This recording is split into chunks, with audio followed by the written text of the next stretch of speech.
নারায়ণগঞ্জের ঐতিহ্যবাহী রামবাজার ইয়ার স্টার ক্লাবের উদ্যোগে আজকের এই দোয়া ও ইফতার মাহফিলের ইসলামাবাদ সভাপতি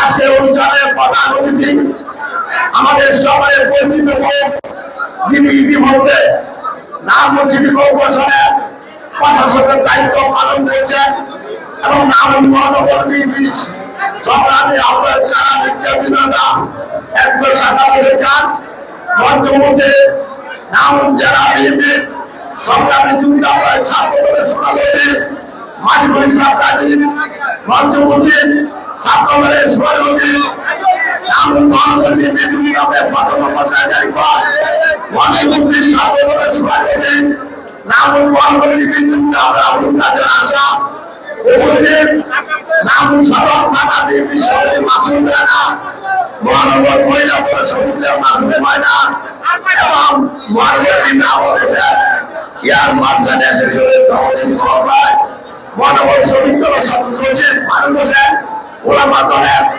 আপনাদের শিবলি সহ বিএনপি যুবদল ছাত্রদল শ্রমিক দলের ভাইরা পবিত্র রমজান মাস সংযমের মাস এখানে যে পবিত্র রোজা এই রোজা নিয়ে দুটি কথা বলতে চাই।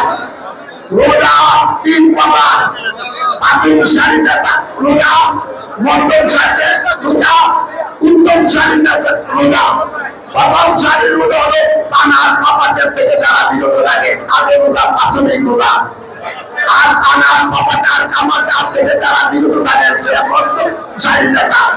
আর উত্তম শ্রেণীর আনার পাপাচার কামাচার থেকে বিরত থেকে তিনি আল্লাহ জিকিরে মগ্ন থাকবেন, করবে আল্লাহ জিকির মগ্ন থাকবেন জন্য উত্তম শরীরেলা। আমি একটি কথা বলতে চাই, এই রমজান মাস যারা আন্দোলন সংগ্রাম করেছেন তাদেরকে অসংখ্য ধন্যবাদ, আর যারা 5 আগস্ট পরে এসেছেন তাদেরকে বলি সাবধান। গত 2026 সালের পরে ফেব্রুয়ারি নির্বাচনে এদেশের জনগণ জনগণ তারেক রহমানকে 212 আসন সংখ্যাগরিষ্ঠ দিয়ে প্রধানমন্ত্রীর দায়িত্ব দিয়েছেন। প্রধানমন্ত্রী হওয়ার পূর্বে জনগণ তারেক রহমান ঘোষণা দিয়েছেন যে বাংলাদেশ চলবে হযরত মুহাম্মদ সাল্লাল্লাহু আলাইহি ওয়াসাল্লামের রেখে দেওয়া ন্যায় বিচারের ভিত্তিতে এবং মদিনার সনদে বাংলাদেশের শাসন মান চলবে। আর নির্বাচনের পর ঘোষণা দিয়েছে যে আমি দলের প্রধানমন্ত্রী, আমি জনগণের প্রধানমন্ত্রী। বাংলাদেশের 20 কোটি মানুষের মুখে হাসি ফুটানোর জন্য উনি জনগণের সেবক হিসাবে কাজ করার জন্য দলের নেতা কর্মীদেরকে যে নির্দেশ দিয়েছে জনগণের যেন যানবাহনের কোনো ক্ষতি না হয়, শহরে যেন যানজট না থাকে, ফুটপাত মুক্ত থাকে, চাঁদাবাজি না হয়, দখল না হয়, মাদক ব্যবসা না হয়, কোন আইন শৃঙ্খলা যেন অবনতি হয়, তার জন্য এমন কোন কাজ করা যাবে না। তাই আমার বাংলাদেশ সরকারের প্রধানমন্ত্রী বিএনপির চেয়ারম্যান জনাব তারেক রহমান যে নির্দেশ দিয়েছেন জনগণের সেবায় কাজ করার জন্য, তার নির্দেশ বাস্তবায়ন করার জন্য আমাদের বুকের তাজা রক্ত দিয়ে হলো আমরা তার নির্দেশ পালন করে এই বর্তমান সরকারের ভাবমূর্তি আমরা অবশ্যই রক্ষা করবো।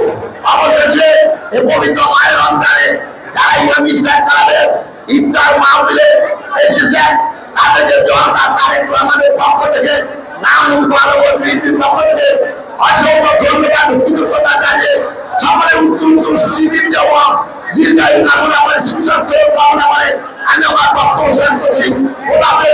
বাংলাদেশ জিন্দাবাদ, শহীদ জন্ম হোক, মরণ খালেদা জিয়া হোক, মনোয়ার পাত্র জনতা তারেক রহমান জিন্দাবাদ, ইয়ামি ইস্টার জিন্দাবাদ, নারায়ণগঞ্জ মহানগর বিএনপি জিন্দাবাদ। সবাইকে ধন্যবাদ। আসসালামু আলাইকুম ওয়া রাহমাতুল্লাহি ওয়া বারাকাতুহু।